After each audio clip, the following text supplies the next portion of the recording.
Buenas. Buenas tardes.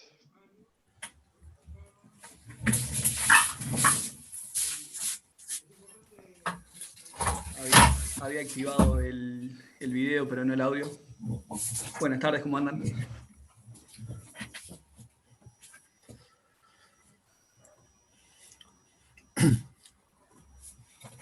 Andrés, ¿Sí? ¿Te escucho? ¿cómo estás? ¿Todo bien? Bien, por suerte. Bien, escúchame, probablemente se unan al seminario Mirta González y Alberto Lando, ¿te acordás ya de la UBA? ¿Sí? Yo Bienvenidos. justo ayer tuve hablando con ellos y les mandé el enlace, así que probablemente se unan. Está excelente. Excelente. Buenas. Hola, Buenas. Genial. ¿cómo andan? Bien, Bien, ¿y vos? Voy a ponerla acá. Hola, ¿cómo les va? bien. Ya.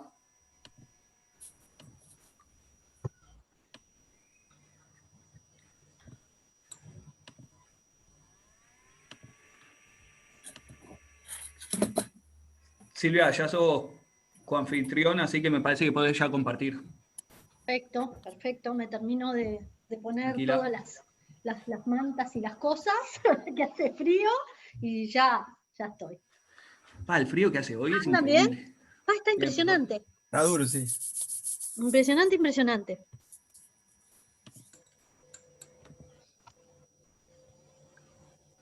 Muy bien.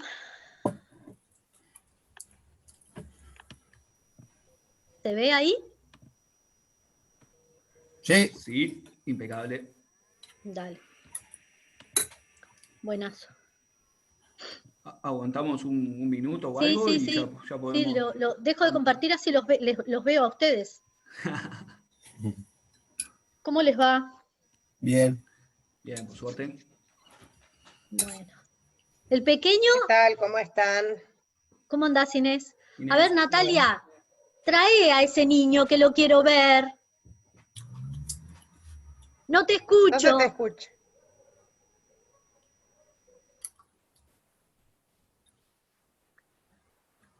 No. No. Bueno, puede contestar el padre. Toca hacer todo. ¿Está durmiendo el chiquilín? Está durmiendo la siesta. Bueno, está. Ahora Otro capaz que día. al final, si al final aparece, lo bajamos. Dale. Porque ya está. Para que duerma la siesta en el horario de la siesta. El siesta, ¿no? y sí. Perfecto, está todo fríamente calculado, ¿eh? Sí.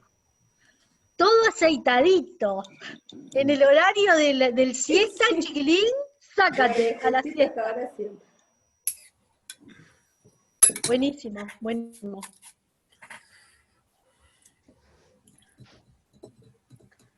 Bueno, muy bien. Ay, a ver, ahí hay otro bebé. Juanjo. Andrés, No, qué gracia, esa se lo grabó él. qué gracia. Ah, qué cosa este chiquilín.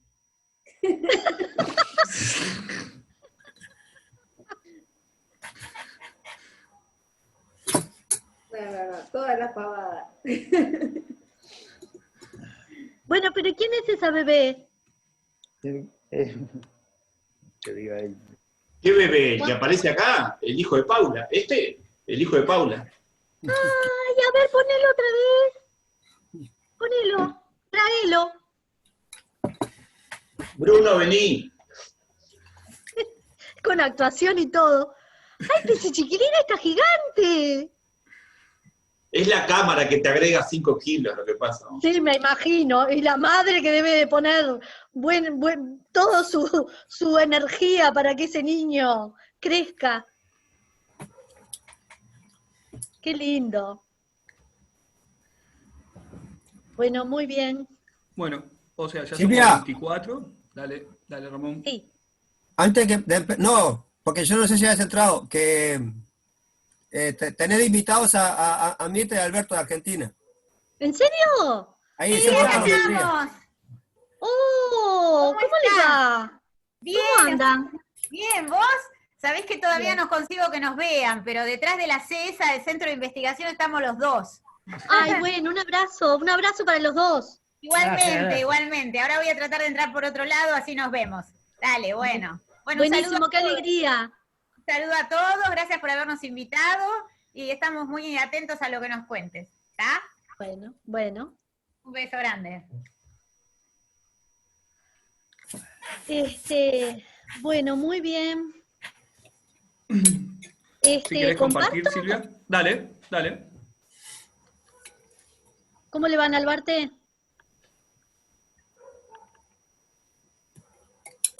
Tenés la mitad de la cabeza, se te ve la mitad de la cabeza. ¿Ahí? ¿La otra No, mitad? Ahora ¿Sí? se te ve. Está. Perfecto. Bueno, muy bien. Bueno, vamos a... Arrancada, ahí va. Eso te iba a decir. Vamos a comenzar el seminario de hoy. Hoy tenemos el placer de recibir a Silvia Rodríguez y nos va a hablar de modelos de series temporales adaptativos y robustos para predecir contagios y muertes por COVID-19. Bienvenida. No está grabando. Sí, está grabando, sí. ¿Así? Sí. Sí, creo que sí, yo veo el puntito rojo. Sí, Tranqui. sí. Bueno, muy bien. Bueno, les cuento para el arranque, supongo que algunos habrán leído la entrada, pero por las dudas, para los que no la conocen, que esto no es un trabajo propio, sencillamente lo que les voy a traer es contarles un poquito una solución que algunos autores plantearon a este tema. Así que, bueno, esperen que, voy a ver si esto anda, ahí va. La organización de la presentación, lo que yo pensaba contar un poquitito el día de hoy, es un poco lo que está numerado allí, contarles, bueno, qué es lo que me motivó a escribir esa entrada cuando Ramón nos convocó, un poquitito contarle los objetivos de lo que efectivamente voy a contar acá, que es... está como un poco más ampliado respecto del blog, porque obviamente al pensar que tenemos un público un poquitito más especializado, yo no sabía muy bien a quiénes iban a ser los potenciales lectores, entonces ahora les voy a poner algún detallecito más sobre los modelos que esta gente trabajó, ¿no? Bueno, y después les contaré un poquitito sobre lo que es parte de los nudos de estos modelos, o la forma en cómo resolver esas predicciones, que tiene que ver tanto con el tema de la construcción de los datos, también con lo que tiene que ver con el propio proceso generador de los datos de estas series, que vamos a ver que son las de contagios y de muertes. Después les voy a contar algunos detalles o algunos aspectos metodológicos que me parecieron interesantes en la documentación que ellos presentaron. Bueno, después contarles un poquitito algunos temas sobre evaluación de predicciones, sobre todo porque lo comparan con otros modelos, y después algunos comentarios finales para el cierre de esta presentación. Bueno, todos se acordarán que estamos en este baile a partir del 13 de marzo, ¿no? Y bueno, a partir de esa fecha, y sobre todo durante el mes de abril, en Uruguay circuló como un montón de opiniones, de modelos, de proyecciones, de simulaciones. Todo el mundo tenía como su propia solución, intentaba ejercitar alguna solución o alguna proyección sobre lo que nos iba a pasar con la pandemia, o en especial con la epidemia acá en Uruguay, ¿no?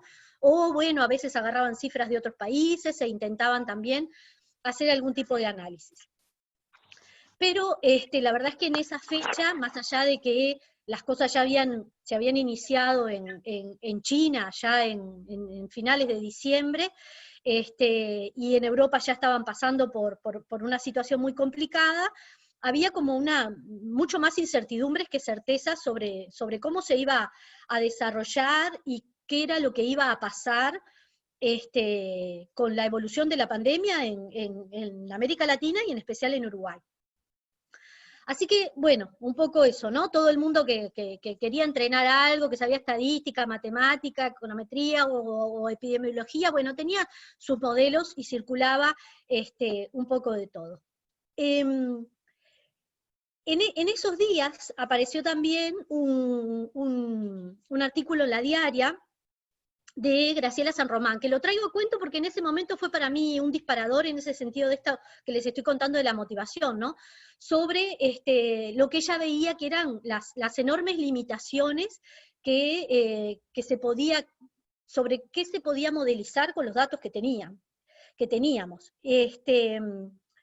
Y bueno, entonces se planteaba como una limitación muy importante la forma en cómo se generaban los datos, cómo accedíamos a los datos, y prácticamente como que no había una respuesta ni una salida, por lo menos era como su planteamiento preliminar, ¿no? Bueno, yo también estaba bastante curiosa sobre qué posibilidades había de trabajar estos temas, y bueno, y un día entré en la página del International Institute of Forecasting, y ellos habían creado una sección especial en el blog que estaba como destinada a recoger distintas soluciones que los autores podían llegar a presentar, sobre todo lo que tenía que ver con la predicción de la evolución de la epidemia. Y allí aparecían distintas soluciones. Y bueno, la que les voy a presentar me pareció especialmente interesante, y ahora les voy a contar por qué. Y por eso es que me pareció que, aunque no fuera no es un trabajo original de quien presenta, sino mi único mérito es haber leído con atención lo que ellos proponen y haber seguido un poquitito lo que han hecho para poder compartir esto en principio con los que le podían interesar el tema, y en este caso en el seminario con los compañeros y los amigos de otros lugares. Sobre todo, ustedes piensen que, por ejemplo, había como mucha incertidumbre en Uruguay, ni había mucho, como una cosa más rectora que empezó a organizarse cuando se crea el Grupo Asesor Científico, ¿no? Que recién en mayo ahí había como algo más organizado, habían como trabajos con distintas alternativas y puntas, pensando distintas cosas de manera más organizada. Hasta ese momento no había mucho de esto. Por otro lado, para mí como economista venía también interesándome especialmente cuál eran las posibles proyecciones sobre lo que es la trayectoria de la pandemia, ¿no? En el caso de Uruguay especialmente, porque esta epidemia lo que significó a su vez fue una parada del nivel de actividad económica a distintos niveles y diferente para los países, en algunos casos obligatorios. En el caso nuestro no fue obligatorio, pero hubo estímulos de todo tipo para que efectivamente no se desarrollaran actividades, y efectivamente se pararon muchísimo en el mes de abril, en mayo, y no se ha incorporado toda la actividad económica. Por lo tanto, la duración de la pandemia y la evolución sobre la profundidad de lo que podía llegar a ser la epidemia en el caso de Uruguay, sobre todo en meses y en expansión, iba obviamente a determinar por ejemplo, las proyecciones sobre el nivel de actividad económica que se podrían llegar a hacer, ¿no? Y bueno, eso también venía interesándome bastante, ver qué solución se podía incorporar sobre estas predicciones. Y por otro lado, bueno, es bastante obvio que tener predicciones precisas sobre lo que puede ser la evolución de corto y de mediano plazo de la epidemia son bien importantes para todos nosotros, y también como una respuesta a la política económica, ¿no? Para lo que tiene que ver con la política sanitaria, sin duda, y también para la política económica. No es lo mismo si estas cosas ocurren un mes, 2 meses, que si ocurren medio año, un año entero, etc. Y bueno, obviamente tener buenos pronósticos sobre lo que es la repercusión de la pandemia contribuye a tener mejores estimaciones sobre lo que puede ser la profundidad de la recesión en nuestros países, ¿no? Y poder a su vez ver los posibles horizontes que pueda tener la salida de la crisis. Así que bueno, con todo eso es que traté de entender un poquitito qué era lo que hacían estos econometristas, y bueno, les voy a contar un poco lo que yo les voy a presentar acá. Por un lado, compartir lo que les decía, la solución que estos investigadores que vienen de econometría de series de tiempo, no vienen ni de la parte médica, ni de epidemiología, ni son matemáticos, sino que son econometristas. Y contarles un poquitito la solución que ellos encontraron para sortear algunos problemas metodológicos que, como les dije en un momento, parecían bastante insalvables, bastante difíciles de manejar a la hora de hacer una modelización y lograr tener predicciones que sirvieran para algo, ¿no? Porque a ese respecto, y hago un paréntesis un poquitito en esto que les cuento, hace no mucho, por ejemplo, el presidente, Lacalle Pou, decía que al inicio de la pandemia él había recibido de algunos asesores proyecciones de los contagios que iban desde 2.000 y pico de personas a 250.000 personas. Bueno, claramente, proyecciones de ese tipo, tener esa información es prácticamente inútil. ¿Ah? No quiere decir que los primeros esfuerzos son grandísimos y sobre todo cuando prácticamente no hay datos, pero lo que quiero decir es que importa también encontrar o tratar de revelar las soluciones que plantean los distintos autores cuando a su vez los resultados son útiles, ¿no? Porque si no, son inútiles para poder prever qué puede hacer el presidente pensando que hay 2.000 casos o 250.000 casos. Bueno, es imaginar de cero todo. Bueno, por otro lado, lo que les quiero contar es justamente la estrategia de modelización que estos autores propusieron, sobre todo cuyo objetivo para ellos era hacer predicciones de la evolución diaria y hasta 7 días, o sea, 1, 2, 3, 4 y hasta 7, ¿tá? No de hoy a 7 días, sino el día 1, proyectar el día 1, proyectar el día 2, proyectar el día 3 y hasta el día 7. Tanto de los casos infectados, de los infectados por el virus, como el número de muertes como consecuencia del COVID.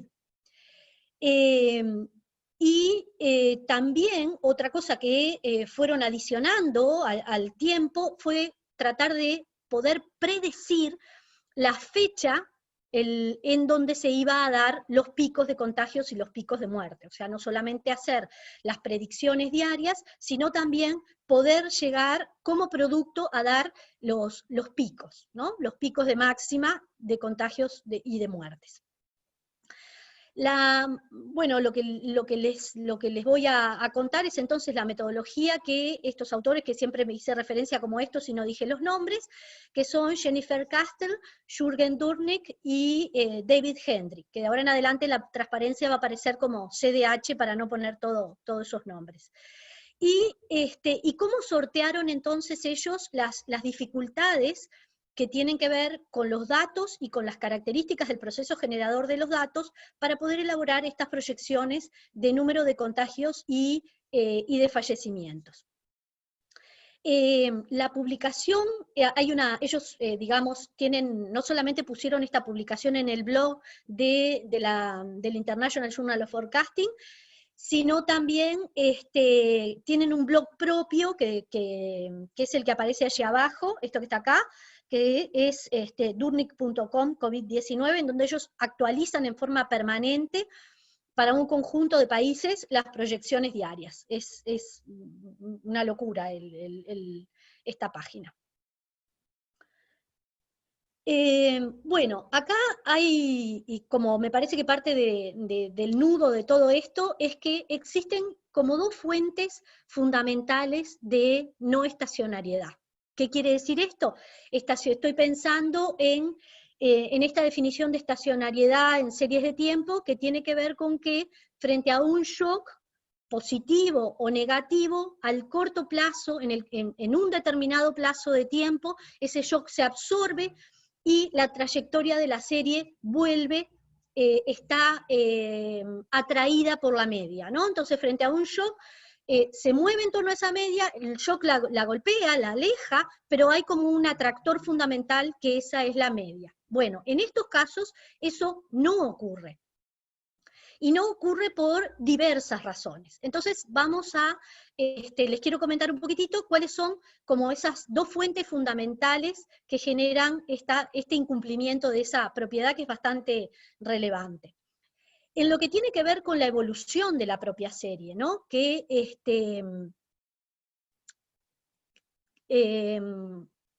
a ver, déjeme ver bien qué es lo que puse allí, lo que proviene de la propia evolución de la serie en condiciones normales y que definen el carácter estocástico del componente tendencia. O sea, ellos lo que van a hacer es analizar las características de la propia serie y verificar el componente estocástico que tiene esa serie y las características de las propiedades, digamos, de este proceso generador de datos. Por otro lado, otra de las fuentes fundamentales que generan esta no estacionariedad es, porque no solamente implica un alejamiento de la media, sino que también la varianza va a ser, digamos, no estable, sino que puede tender a infinito incluso, y por otro lado, la distribución no es estable a través del tiempo. La distribución conjunta de esos datos no es estable. O sea, todas estas son las propiedades que no se estarían cumpliendo en cuanto a lo que, en grandes rasgos, lo que sería una serie si fuera estacionaria.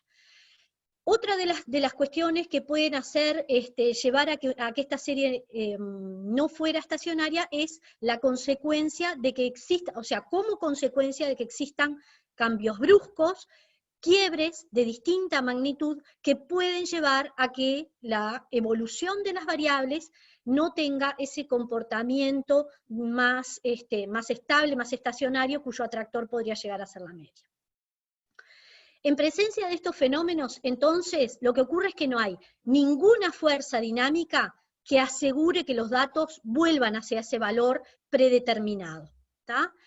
Y es frecuente también que exista un patrón de variabilidad a lo largo del tiempo, o sea, que la propia varianza evolucione en el tiempo. Cualquiera de las tres propiedades principales, digamos, de la estacionariedad débil no se estarían cumpliendo, ni un retorno a la media, ni una estabilidad en la varianza, ni que se siga una función de distribución o los distintos momentos de la serie sean estables a través del tiempo. La presencia de estas formas de no estacionariedad implica que la estructura paramétrica de la función de distribución, a su vez, evolucione a lo largo del tiempo. Y bueno, habría que ver cómo es que ellos van a contemplar todo esto.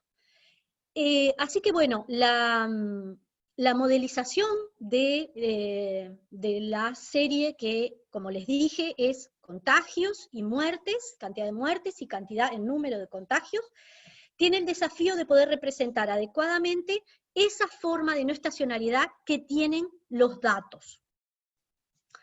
Para abordar esa cuestión, los modelos estadísticos que los autores utilizan combinan el uso de tendencias estocásticas, o sea, considerar este hecho de que la no estacionariedad viene asociado a un componente de la existencia de tendencias estocásticas, y también el hecho de que existan cambios estructurales en la función y todo esto me genera cambios en la función de distribución. A su vez, esos cambios estructurales a los que yo hacía referencia, esos quiebres, son, digamos, en fechas inesperadas. En cualquier momento puede ocurrir un cambio en la trayectoria de la serie, y ahora vamos a ver qué cosas lo puede motivar. Entonces, que es un poquitito lo que dice allí, que ¿qué eventos son los que inciden en esta no estacionariedad de los datos, ¿no? Bueno, obviamente los países implementan políticas con el objetivo de mitigar y, de ser posible, obviamente, eliminar la cadena de contagios, las distintas políticas de aislamiento, por ejemplo, la forma en que se realizan los testeos, en fin. Y esta distinta forma, porque cuando uno dice, bueno, los distintos países plantean como estrategias distintas de testeo, de distintos testeos, a su vez también, ¿no? Porque la forma en que se ha ido, no todos los países aplican los mismos test, ni tampoco lo aplican de la misma forma. Y a su vez, sobre la marcha de la propia epidemia, los países van cambiando, o las autoridades sanitarias van definiendo distintas estrategias de cómo casos. En algunos países, ese testeo, por ejemplo, incluye a personas que son así, que sí tienen síntomas. Otras veces se hace un seguimiento de los, como en el caso de Uruguay se está haciendo hace un tiempo, de todos los contactos de las personas que ya han dado positivo, en fin. Se plantean distintas estrategias, por lo tanto, el resultado, la serie que uno obtiene de cantidad de casos que se van dando, se genera de manera completamente diferente en un país que en otro, y a su vez cambia a lo largo de los días en el propio país. Incide obviamente las prácticas de registro y las prácticas que se siguen para registrar los contagios, pero tanto los contagios como los fallecimientos, ¿no? Y a su vez los conteos de los casos están sujetos a quiebres que son en general impredecibles, puede haber un subreporte, y hay cambios en los criterios de definición de cuáles van a ser los casos que se sigan, hay registros, hay retraso en los registros, y por supuesto también pueden haber errores involuntarios en las metodologías de construcción de la serie. Todo esto tiene que ver con cómo es que va resultando esos datos, esas realizaciones de la serie que nos interesa captar.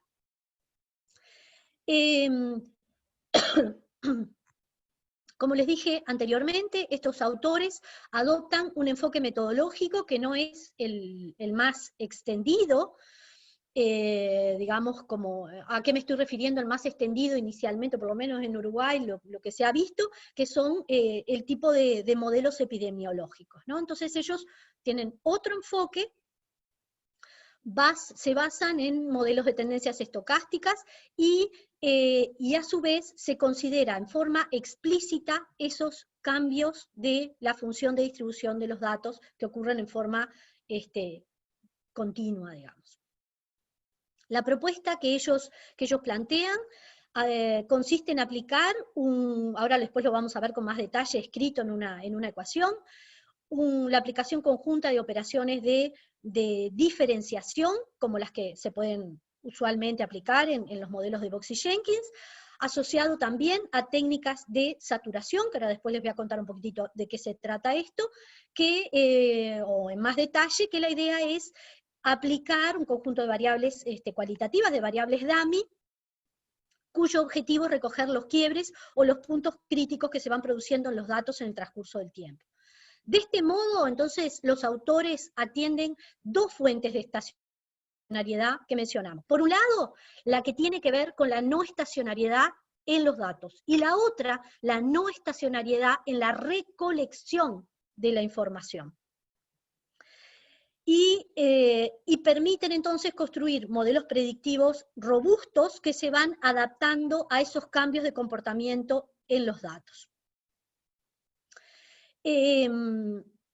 Los supuestos sobre los que ellos van a trabajar es que las predicciones que provienen de los modelos suponen que la tendencia subyacente es informativa respecto a la evolución de corto plazo de la epidemia, y que no se va a utilizar información adicional, no van a utilizar supuestos adicionales sobre la expansión del virus, ni sobre las políticas preventivas. O sea, su fuente de información es casos de muertes o casos de contagios. Así que en ese sentido son modelos complementarios a los modelos epidemiológicos. Y las series, que están, como les dije, trabajan con series de frecuencia diaria, las van a separar en dos componentes. Por un lado, un componente tendencial y el resto. La estimación de la tendencia, que van a plantear como modelos para la tendencia, modelos para ese resto, y luego van a unir el resultado final. la estimación de la tendencia va a estar sujeta a poder captar esas políticas de intervención para poder reducir o suprimir la transmisión del virus, y también, como dijimos, las distintas estrategias de testeo. Y a su vez van a tener que lidiar también con el hecho que el conteo de estos casos están sujetos a esos quiebres estructurales que mencionábamos.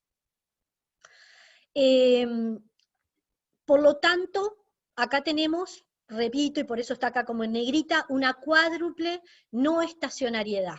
Dos formas de no estacionariedad, la que va a estar representada en los datos, la que tiene que ver con una representación por medio de tendencias estocásticas o quiebres estructurales, que provienen, y a su vez, cada una de ellas van a tener fuentes adicionales que provienen del procedimiento de recolección de los datos. Un breve punteo de lo que serían los pasos que los autores siguieron es, bueno, tener lo que les dije, la serie observada diaria, que la descomponen en tendencia y en resto. La tendencia la estiman tomando ventanas móviles de datos. Por su parte, saturan, o sea, introducen una dummy,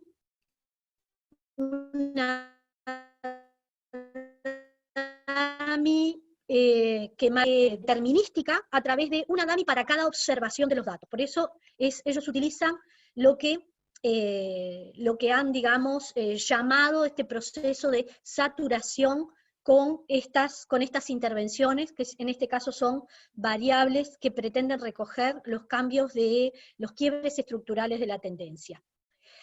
A su vez, la selección, una vez que saturan con una dummy para cada observación que van teniendo, se van a quedar con aquellas que finalmente se comporten de manera adecuada, sean significativas, y todo este procedimiento se hace con un algoritmo que se llama Autometrics, es un algoritmo econométrico de Machine Learning.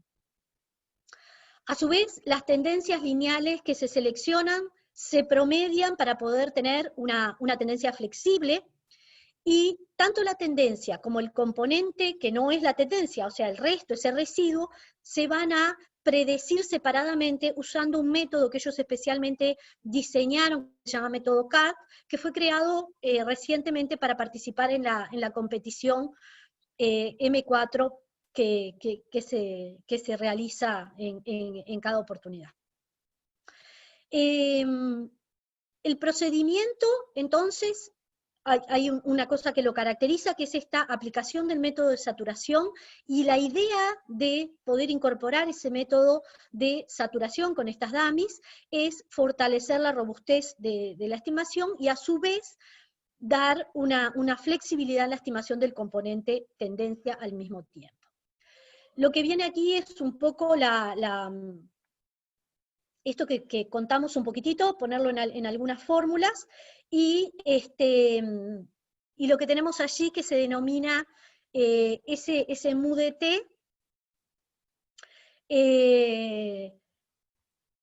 tienen el MUDT sería la tendencia, lo que está en la ecuación 2, tenemos la serie, menos el componente tendencia, que sería lo que está denominado acá como mu gorro de t, porque es un componente no observable, es estimado, y ese epsilon t sería el resto, lo que no es el componente tendencial, y y son los datos, ¿no? Ese componente tendencia se va a obtener como dijimos, mediante procedimientos que se aplican a ventanas móviles. Los modelos que se aplican, que se especifican para cada una de esas X, ellos les han puesto unos nombres. Los nombres tienen que ver con L, o DL, o DDL, que tiene que ver con que estén levels, o en primeras diferencias de los niveles, o segundas diferencias de los niveles. En la otra parte, que se llama TIS, tiene que ver con este proceso de saturación con tendencias determinísticas. Y lo que aquí está especificado es básicamente, se los muestro para un caso, que no es el que utilizan, digamos, básicamente el que utilizan es el de abajo, pero tiene como dos constantes, y después tiene este otro componente que incluye esas tendencias, esto está acá, esto con I, son los indicadores para los quiebres de las posibles pendientes de las tendencias. Lo mismo para eso se especifica o para la variable en niveles o en diferencias, o para darle mayor flexibilidad, o en segundas diferencias, para hacer mucho más flexible todavía el modelo como forma de adaptarse a los datos. Bueno, como les decía, esa variable I es una tendencia lineal quebrada, digamos, o sea, va marcando en cada momento los posibles puntos de quiebre de esa tendencia. El superíndice F, que figura acá arriba, tiene que ver con que esos términos se incluyen siempre, sí o sí, en la especificación, y TW es el conjunto de tendencias que finalmente se seleccionan para esa ventana W, que no tiene que ser las mismas en todo caso. Así que bueno, el modelo de LTIS introduce diferencias acumuladas de la tendencia, con lo que en principio la tendencia se ve como una variable I1 con tendencia cuadrática, porque la primera diferencia incluye esa tendencia. En el caso de las dos diferencias para MUDT, para el caso de la especificación con dos diferencias, quiere decir que MUDT, la tendencia, se concibe como una variable I2 con tendencia cúbica. Esto es poco usual para los datos económicos, que en general lo más usual es restringirse a tendencias de tipo lineal. También los autores no solamente saturan con esas variables indicadoras de quiebres en la tendencia, sino que también prueban con saturar con variables indicadoras, pero de cambios de nivel, lo que se llama saturación por escalones, que es lo que aparece por allí. Y bueno, como les dije, el pronóstico lo hacen con una metodología específica creada para procedimientos exclusivamente de predicción a gran escala. Por su parte, además, se hace una elección automática entre la predicción en niveles o en diferencias, y básicamente se termina como optando entre estas 4 posibilidades. Hay una que ellos dicen que específicamente no la usan nunca, pero una posibilidad es aplicar el procedimiento CART a H pasos a ese conjunto de tendencias, Musucorro, acuérdense que son las tendencias, y se obtiene entonces la predicción a H pasos en adelante como el producto de haber tomado esos datos. La otra alternativa es una sumatoria, se llega a la predicción del nivel de la tendencia a través de la sumatoria de cada una de esas tendencias, de las variaciones de la tendencia de crecimientos, de 2 a T. En el caso 8 es básicamente surge de un promedio entre el primer y la segunda, entre la ecuación 6 y la ecuación 7, y lo que aparece en la ecuación 9, como ven, van trabajando con aplicar la metodología CART de predicción a H pasos. En este caso van tomando las tendencias que salen desde T más 7, o sea, toman las observadas hasta T sí hay información, y le aplican eso más la suma de la predicción a H pasos, y eso lo dividen, o sea, tienen como la estimación de la tendencia en el pasado y presente, más esas predicciones que salen de la metodología aplicada a la ecuación 7. Lo que ellos plantean, bueno, es algún tipo de interpretación, un poco que es lo que dice la presentación allí, sobre lo que son cada una de estas ecuaciones. Y este procedimiento CART se aplica también a los residuos, no solamente a la tendencia. Para contarles así muy brevemente qué quiere decir qué es lo que tiene adentro este método CART, que como les dije fue desarrollado para participar en la competición, una solución a generar algoritmos de predicción a gran escala, con series de diferentes frecuencias. y es el resultado de dos formulaciones, ¿no? Por un lado lo que se llama el método delta, que especifica y estima una tendencia como amortiguada en las tasas de crecimiento de las series. El método RO, que estima un modelo autorregresivo que incluye a su vez dummies estacionales en caso que se requieran, y raíces unitarias estacionales en caso en que se detecten, y en el caso en que se pueda detectar que pueda haber una raíz unitaria regular, o que las raíces del autorregresivo pudieran estar próximas al módulo 1, entonces se imponen raíces unitarias y se incluye una constante para dar ese crecimiento si corresponde, si es significativa. Crean nuevas predicciones a partir del promedio que vienen de estos dos métodos previamente mencionados, y finalmente aplican lo que ellos llaman calibración, donde las predicciones se toman como datos observados, o sea, se meten como si fueran datos observados en la muestra, se estima un modelo autorregresivo como enriquecido, que proviene de la metodología del estilo del método RO, y los valores estimados que se obtienen se convierten en esas predicciones finales. Y bueno, después hacen, digamos, las diferencias y los logaritmos van para atrás y recogen, digamos, las predicciones en niveles, y la corrección al logaritmo, digamos, le aplican una exponencial a lo que se aplicaron un logaritmo neperiano. Lo que aparece allí en ese cuadrito es mostrarles un poquito para algunos países. Yo les conté que ellos hicieron esto para un conjunto de países que además van cambiando en el tiempo, no necesariamente son los mismos países.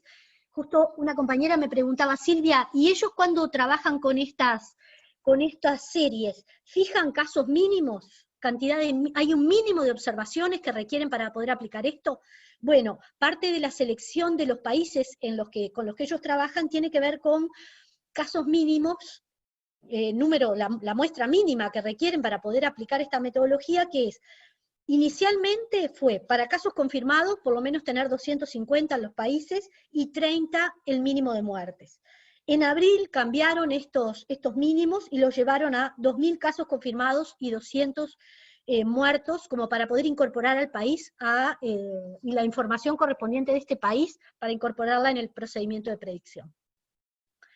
Por eso mismo ellos aclaran que en ocasiones van rotando los países. Pero bueno, esto que está reportado en esta figura es el reporte que ellos hicieron, digamos, el documento de trabajo en donde cuentan la metodología en abril de 2020.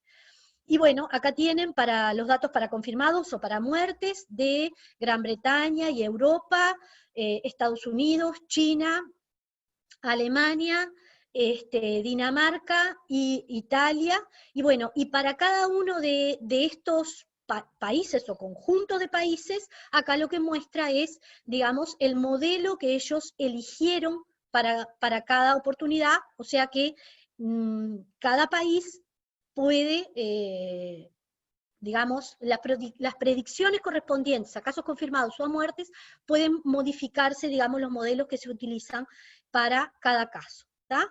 Y ven que acá muestra un poco el inicio de los datos con los que cuentan para algunos países. ¿Cómo es que adaptaron todo este procedimiento de predicción que ellos diseñaron para el caso de predecir contagios y predecir muertes? Bueno, como les dije, calculan la predicción para 7 días siguientes, y a su vez también el promedio. En principio la mayor parte de los modelos, aunque vieron que se diferencian para cada uno de los casos en la tabla anterior, se puede decir que el modelo básicamente utilizado es un modelo con dos diferencias y con un proceso de saturación de las pendientes, de las tendencias determinísticas, que finalmente termina en lo que se llaman un I2 amortiguado, o sea, con dos raíces regulares unitarias, que lo estiman hasta el momento t, y bueno, predicen de allí en adelante.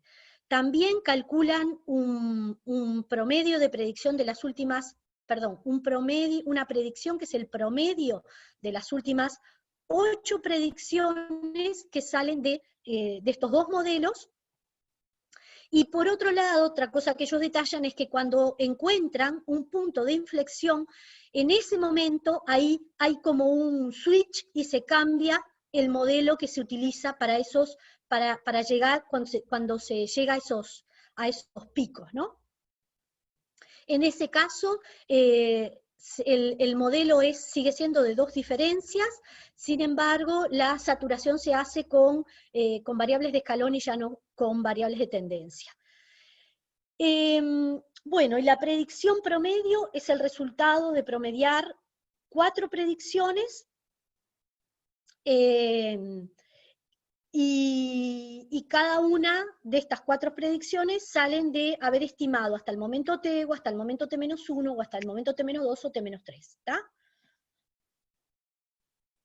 Ellos, a su vez, en lo que sería algo así como el Consejo Asesor para el gobierno de Gran Bretaña, era, digamos, utiliza modelos de tipo epidemiológico. Entonces ellos lo que hicieron fue intentar comparar, a su vez, en términos de predicción, cómo eran los resultados que iban obteniendo ellos con este tipo de modelo y compararlos con los modelos de tipo epidemiológico. En esta tabla lo que ustedes ven es, trataron de compatibilizar, porque los modelos epidemiológicos daban la cantidad de casos a 7 días, no de a 1 día, a 2, a 3, hasta llegar a 7, sino para toda la semana, digamos, a 7 días. Compatibilizaron esos resultados y generaron algunas variables, indicadores de desempeño predictivo, como la media absoluta de los errores, y ahí van comparando para lo que sería, señalo un poco acá en el cuadro, esto que se llama MCIC, sería el resultado de, digamos, de la media absoluta de los errores para estos días que figuran acá, del modelo epidemiológico. El F sería el modelo de los autores. Y bueno, las otras columnas, siempre vamos a ver la comparación de los dos para los dos tipos de modelizaciones con los resultados. Obviamente lo que interesa que sea lo más chiquito posible, ¿tá? Eso es lo que va a interesar comparar en un caso como en el otro, a través de los distintos días. No sé, vamos a ver distintos casos. Sobre todo a través del tiempo, acá es importante, quiero mostrarles esto, porque eso es parte de lo que ellos detectaron, como que en los primeros momentos de la pandemia había un error, señalo esto para no me voy a poner a contarles todo el cuadro, un error medio absoluto, mucho menor, en el modelo de los autores, que es prácticamente la mitad de lo que eran los modelos epidemiológicos, a nivel de, si consideramos eso mismo para el caso del 11 de abril, es todavía mucho menor la diferencia. Al 18 de abril esos errores empiezan a empatarse y prácticamente son los mismos, y sobre el final de la evolución, digamos, de lo que serían los casos, incluso los epidemiológicos pueden llegar a estar con un error menor, algo menor, no sustancialmente, pero algo menor sobre el final de desarrollo de la epidemia.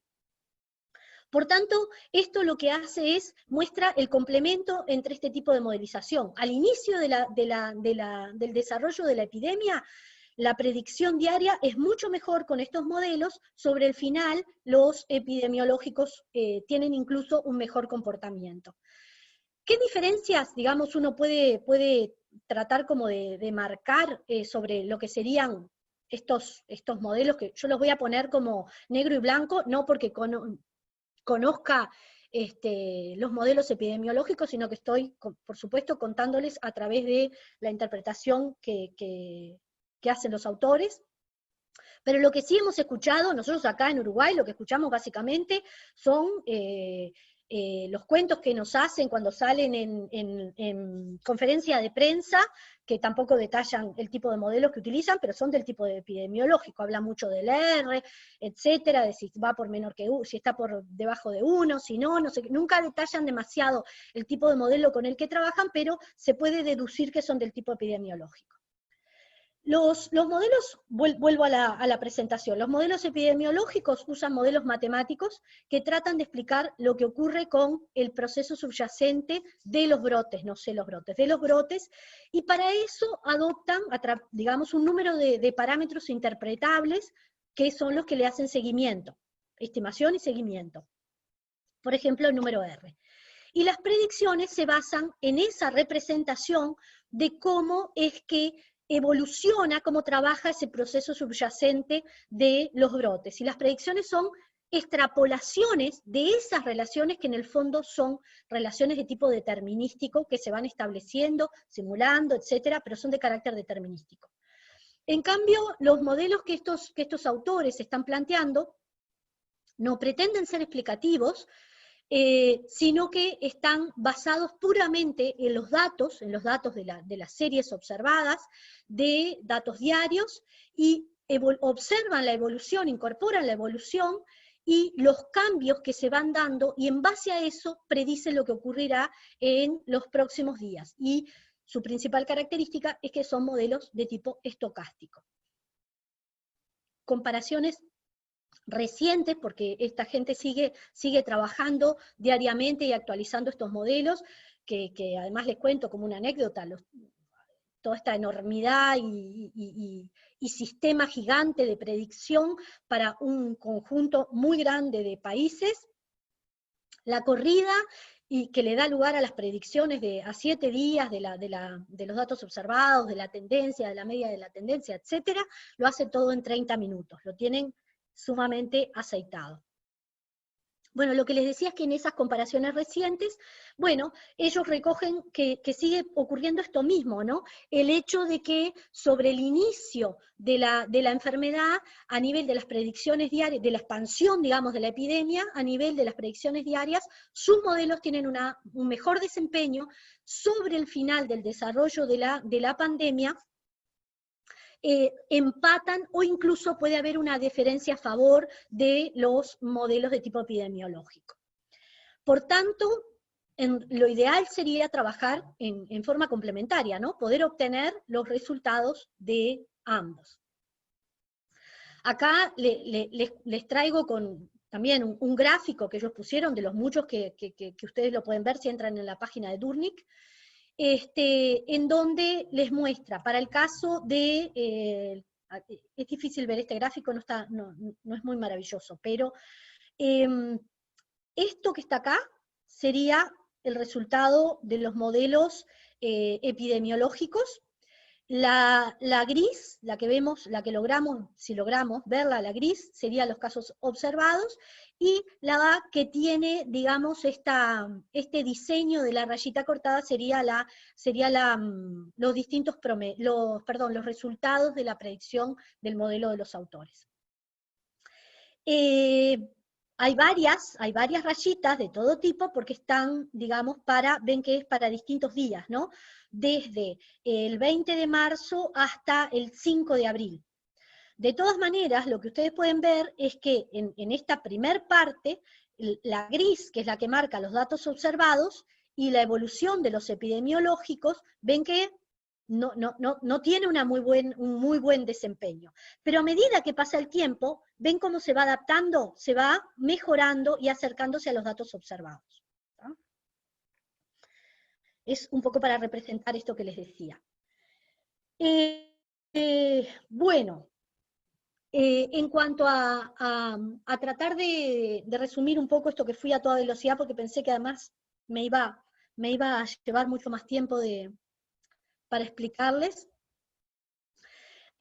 Puedo respirar un poco para hacer el cierre, y contarles que, bueno, ellos plantean, obviamente, y nosotros lo sabemos y lo discutimos justamente en la sesión del siesta anterior, la relevancia de producir y publicar los datos, o sea, la relevancia de que sea lo más transparente, que el acceso sea el más rápido y menos complicado, en vez de poner el PDF, que pongas los datos limpitos para simplificarle la vida a la gente, y que puedas tener un conjunto de gente pensando en el problema, que quizás vos no sepas ni siquiera dónde está, pero que pueda darte mejores soluciones que las que tu posible consejo asesor seleccionado te pueda dar, o complementarlas, ¿tá? Que sería lo más importante. Si los datos no están disponibles, si los datos no están lo más prolijamente posible recabados, genera problemas adicionales en la modelización. Y obviamente estas fallas, esta falta de transparencia y de dedicación a la publicación en los datos, no ayuda a los gobiernos cuyo mayor compromiso es obtener un éxito en la lucha contra la pandemia, ¿no? Entonces, yo acá no me estoy haciendo referencia a ningún país en especial, pero uno puede pensar que justamente estos procesos de producción y comunicación de los datos pueda ser muy distinto en los distintos países. Bueno, la relevancia de que el acceso a la información, que obviamente es la fuente principal, es generar un buen modelo, ¿no? Más allá de los problemas que pueda tener la propia recolección de los datos. Por otro lado, lo que ya sabemos, y lo escuchamos también bastante en el informativo, pero creo que después no se va a ver reflejado en las decisiones finales, es que la pandemia puso de relieve el aporte de los científicos en los distintos países. Buenos equipos de investigadores se complementan, se ayudan, arman equipos de trabajo y colaboran con sus conocimientos en justamente esta batalla de lucha, o esta lucha contra la epidemia en los distintos gobiernos. Y bueno, obviamente este apoyo a las autoridades sanitarias y a las gubernamentales me parece que está especialmente puesto arriba de la mesa en estas instancias en donde, por ejemplo, en el caso de Uruguay, por suerte, nombraron un conjunto de técnicos que los ayude, que los asesore a poder, digamos, comunicar adecuadamente y a salir de las incertidumbres que trae todo esto. Después, cuando veamos el presupuesto, vamos a ver cuánto efectivamente lo valoran o no lo valoran. Pero ese ya es otro tema que no tiene que ver con esto. Por otro lado, que a mí me seducía, digamos, de contarles un poco todo esto, es que los aportes, los avances de los académicos que trabajan en econometrías de serie y tiempo, que está bueno que sean considerados como referencias, sobre todo los que están vinculados a la práctica predictiva, y que no exclusivamente esas metodologías tienen un uso como flechado y un único uso, que sería la aplicación en economía. Este caso y muchos otros que se pueden nombrar, desde, no sé, desde Granger, que trabajó también con cosas vinculadas a medio ambiente, o incluso Hendry, que también trabaja en un instituto que tiene que ver con el clima, y tiene, digamos, alumnos. Hay especialmente uno que se llama Félix Petrix, en el caso de Hendry, que es uno de los últimos alumnos que trabaja en esto, en esta parte de clima. Por otro lado, en lo que tiene que ver ya más con lo que es la mecánica de los modelos, la relevancia del uso de estos modelos adaptativos, que no son modelos explicativos, pero que sí tienen una excelente performance predictiva. Y que la verdad es que a mí me sedujeron muchísimo, porque dieron una respuesta a esas preguntas preliminares, que era: ¿cómo lidiamos con datos que cambian todo el tiempo, con procesos que tienen una evolución y un ciclo propio de las epidemias, y a su vez con datos que son recolectados con cambios de definiciones, o sea, todo este combo junto, cómo es que se resuelve y cómo lo resolvieron a través de estos métodos adaptativos? Y bueno, finalmente las contribuciones de estos autores, de Jennifer Castell, de Jürgen Dornick y de David Hendry, que la verdad es que a su vez tienen un valor adicional, y es que obviamente deben de tener unos equipazos trabajando con ellos, pero en tiempo real ponen a disposición documentos muy detallados sobre la metodología que utilizan. O sea, hay mucha transparencia en documentar, tanto en estas páginas, tanto en las conferencias que dan, tanto en los documentos que escriben y que actualizan, porque desde que yo empecé a mirar esto, que tenían un primer documento en marzo, luego tuvieron uno en abril, salió otro en mayo, y justo hoy estaba mirando que hay un documento nuevo de junio, en donde incorporan más información, a medida que obviamente van aprendiendo sobre la evolución de estas series con las que están trabajando. Bueno, entonces eso, la transparencia con la que trabajan, la exposición de los resultados y de la metodología, la evaluación continua del desempeño predictivo de sus modelos, el esfuerzo por compararlos con otros modelos que están, digamos, atendiendo, por ejemplo, las autoridades sanitarias en el caso de Inglaterra, y la verdad es que todo esto ha sido puesto a disposición del público de manera gratuita, digamos, hay un acceso gratuito, y no porque los ingleses sean especialmente de acceso abierto, porque la verdad es que toda esta gente trabaja en general con una serie de programas que son maravillosos absolutamente, pero que no son de acceso abierto. Sin embargo, en esta oportunidad uno tiene un acceso total en las propias universidades donde ellos trabajan, en sus propias páginas que crean, a buena parte de la información, digamos, en donde uno puede recoger esa experiencia. Así que bueno, espero no haberlos aburrido demasiado y contarles este caso. Bueno, Silvia, te agradecemos por la linda charla que nos diste. O sea, es una alegría la cantidad de participantes que existieron en el seminario, así que otro punto a favor para la charla. Podés respirar un poquito, así que hago un poco de tiempo y abrimos el espacio para preguntas. Ya tenemos a Laura con la mano levantada, y el que quiera consultar, ya sea, puede poner ahí la mano levantada y vamos por orden haciendo las preguntas. Laura.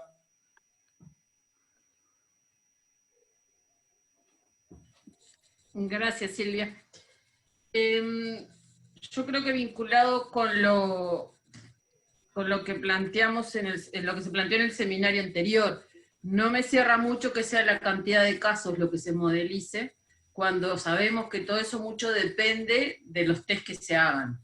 Entonces no sé si en realidad, digamos, uno no debería modelizar la positividad en el sentido de, digamos, si hacemos 20 test y nos dieron 20, si hacemos 2000, digamos, eso por un lado. Por otro lado, el sobreajuste, digamos, de que lo hacen pasar por tantos puntos,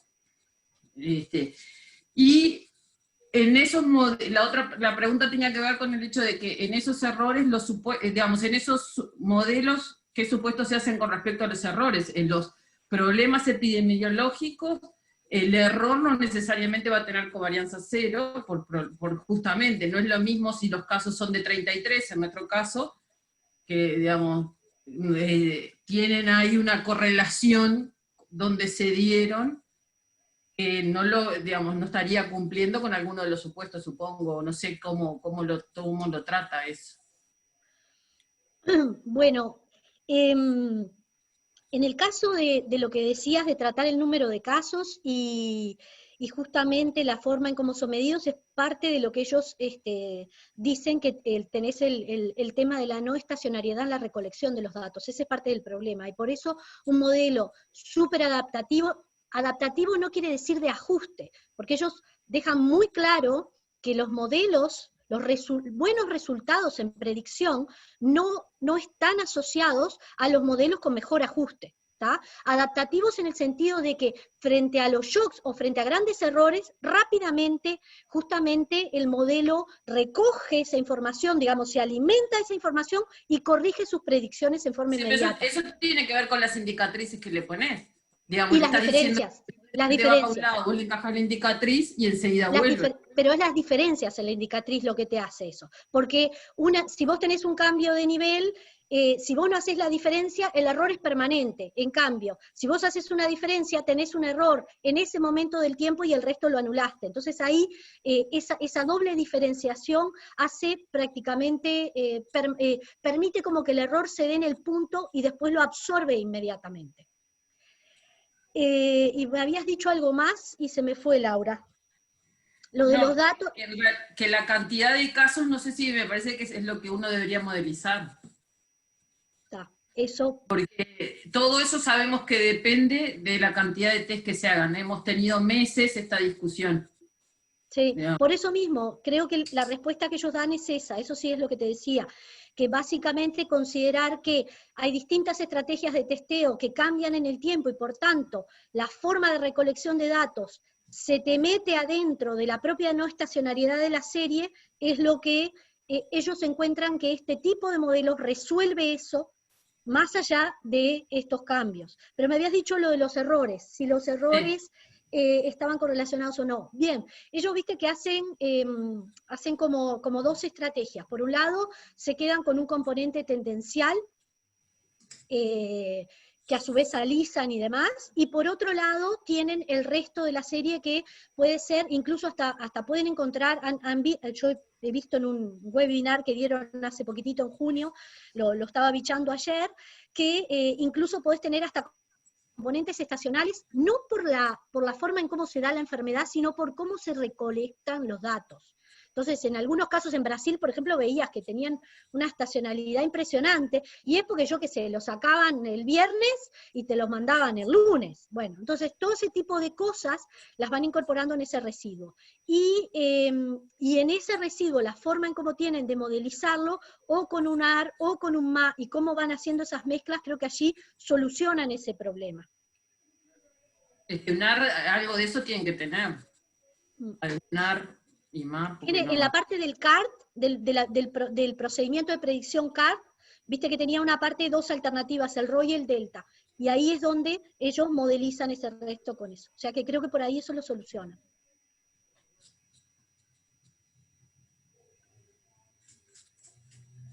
¿Alguna pregunta más?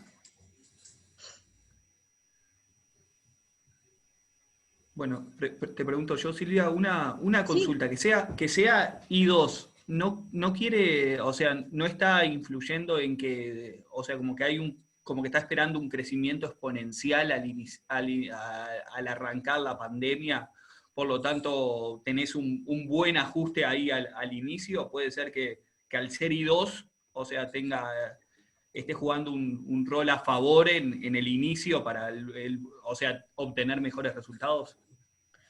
Lo que implica que la serie sea I2, viste, cuando le hacen las segundas diferencias, supone que la serie original, digamos, la tendencia es la que puede tener esas dos raíces.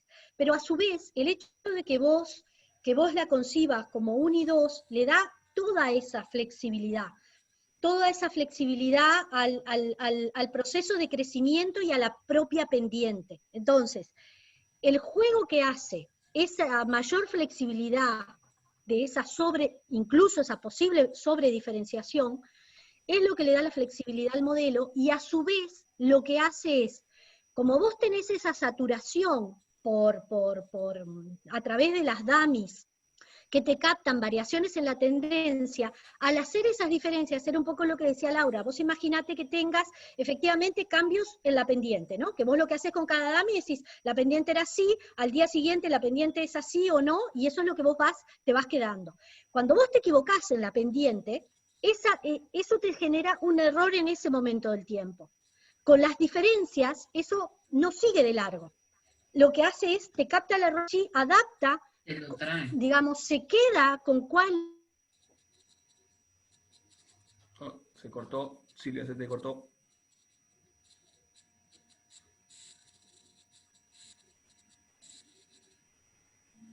Silvia, ¿estás ahí? Pero no sé, Apareció, pero estás con el coso apagado. con el micrófono apagado. Ahí le reactivé el micrófono.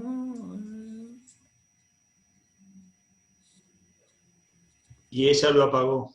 Y ella lo apaga, yo lo prendo, ella lo apaga. Estamos en un problema. No apagues el micrófono, Silvita. A ver, dale, que te están mostrando las manos, Sosa. Subile el micrófono. Está haciendo lenguaje de señas.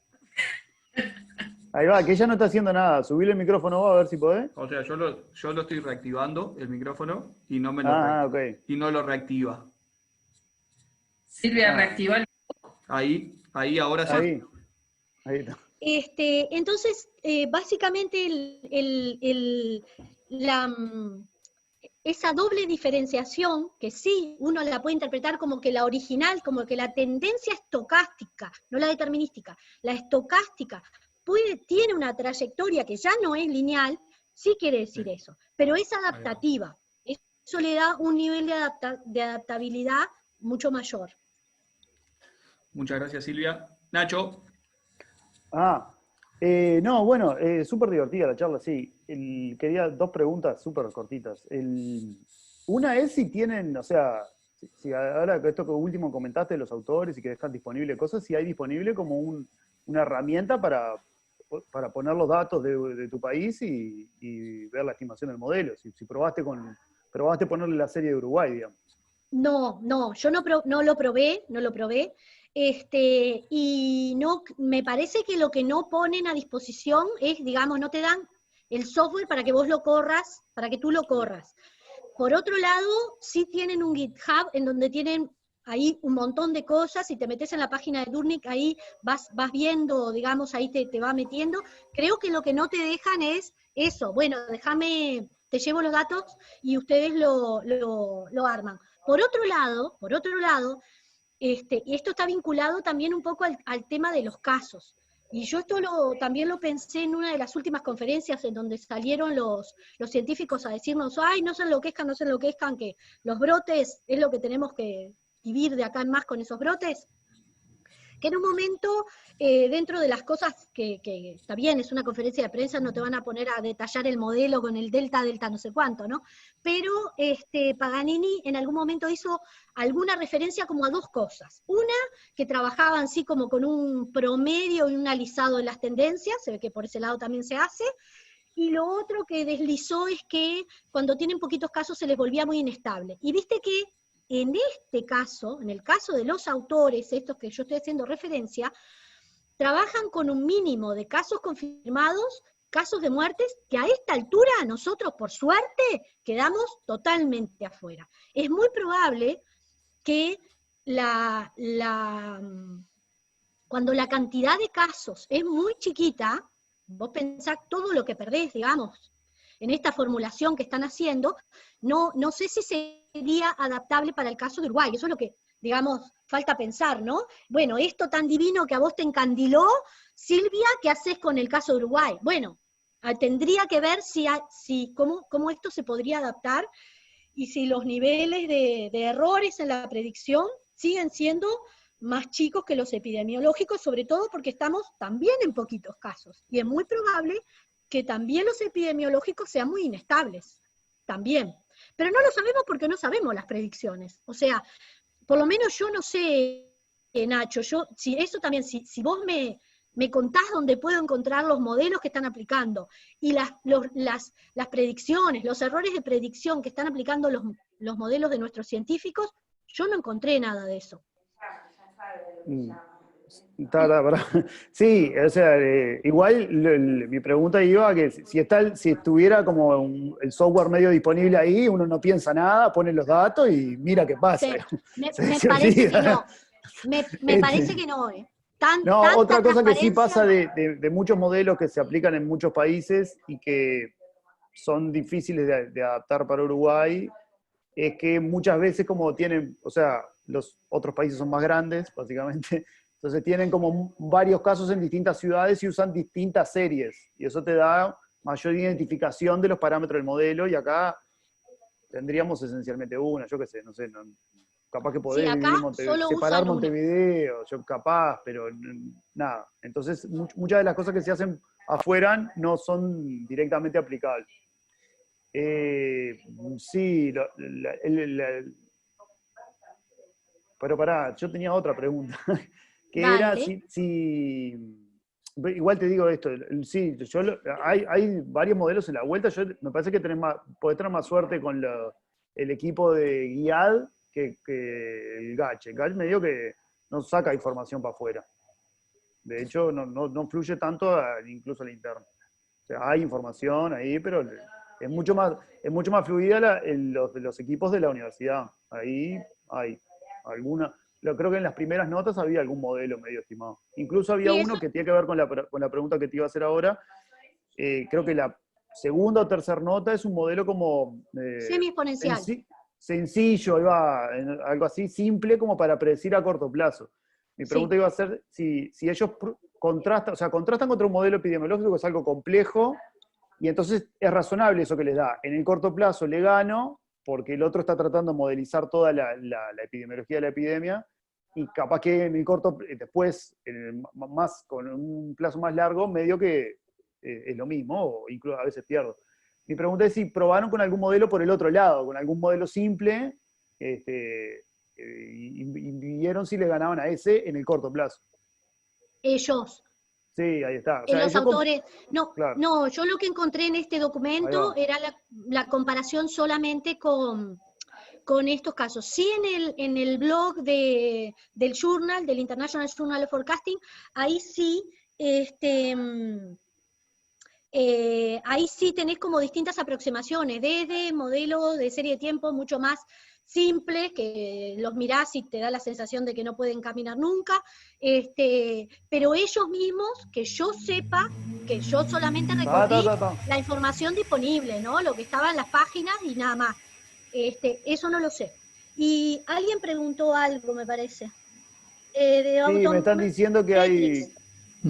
Sí. o sea, el código que te comparten está en Ox.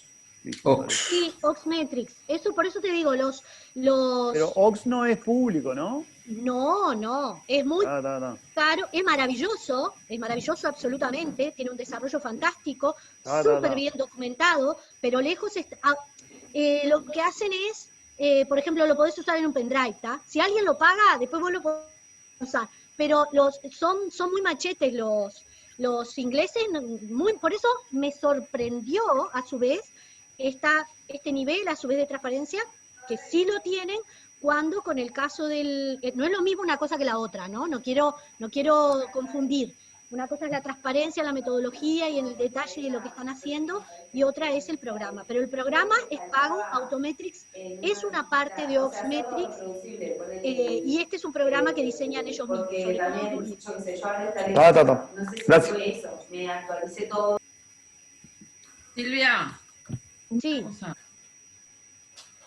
Yo justo tenía la pregunta de Nacho de la predicción, porque ellos predicen a un día, a 2, 3, a 4, van retroalimentando. Sí, todos los días hacen proyecciones a 7 días. Claro, pero desde el punto de vista de la planificación es poco eficiente, ¿no? Porque se supone que vos no decidís, tenés que poder dar un salto más, digamos, pensar en una semana para ver qué pasa, si tenés que abrir o cerrar. Bueno, lo que pasa que ahí justamente el propósito que estos modelos tienen son, están creando otros modelos que son de mediano plazo también, yo en esos no me metí, pero estos son de cortísimo plazo, justamente que vos puedas, incluso esta propia uso de la frecuencia diaria te ayuda a encontrar como más fácilmente los picos, ¿no? Y acá tengo una pregunta que preguntan desde Argentina, si el software Autometrics lo venden. Si lo venden adentro, es parte del Oxmetrics, y sí, Henry difunde esto. Y si sé cómo se comportan estos modelos cuando se acercan al punto de inflexión. Bueno, ellos hacen un análisis específico para distintos países y te van mostrando justamente, pero hay una cosa que yo no tengo claro.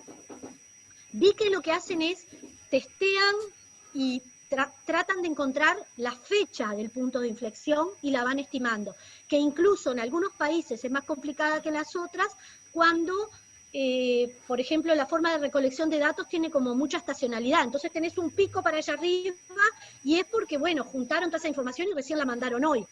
Y cambian el modelo cuando se encuentra a un pico. ¿Cómo se comportan? Yo no encontré, por lo menos, capaz que ahora sí, yo creo que ahora sí, mejor dicho, me confirmo, ahora sí en la página de Durnick, que la estuve revisando ayer, tienen tablas mucho más completas y creo que hacen un desempeño predictivo de la parte diaria y también de la parte de los picos, digamos, de comportamiento de los picos.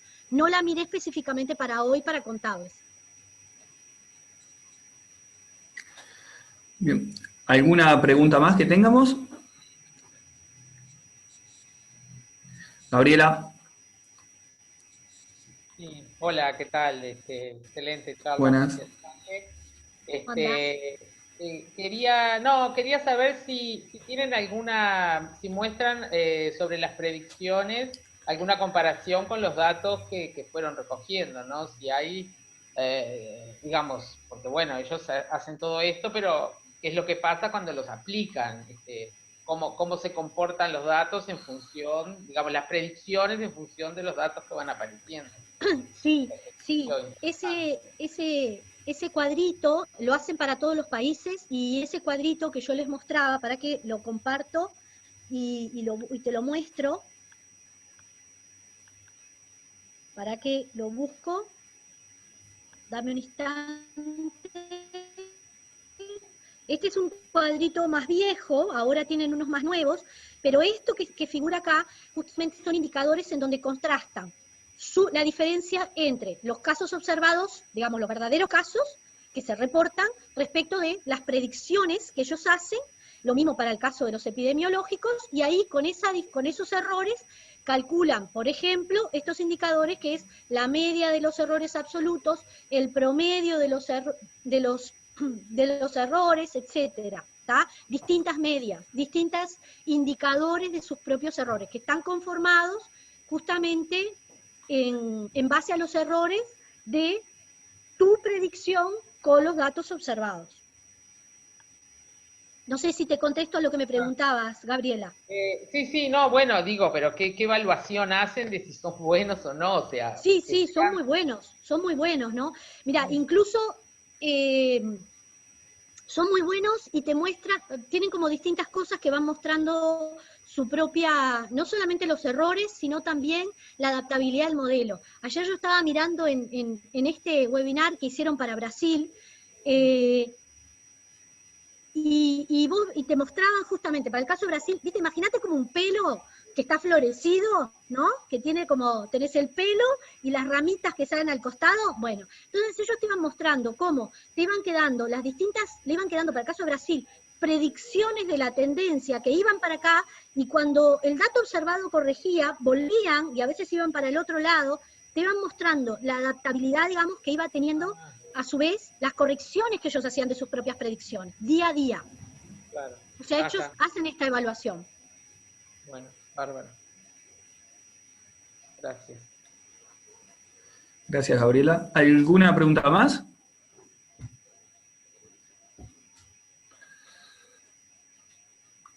Bueno, si no hay más preguntas, le agradecemos a Silvia la presentación y comunicamos que para el miércoles que viene también está Silvia Almart en este caso, y el título de la presentación es Ideas para el turismo uruguayo ante el impacto del COVID. O sea, cerramos las 4 presentaciones que queríamos hacer sobre estos temas y luego seguimos con el seminario habitual de investigación en los temas que cada uno hace.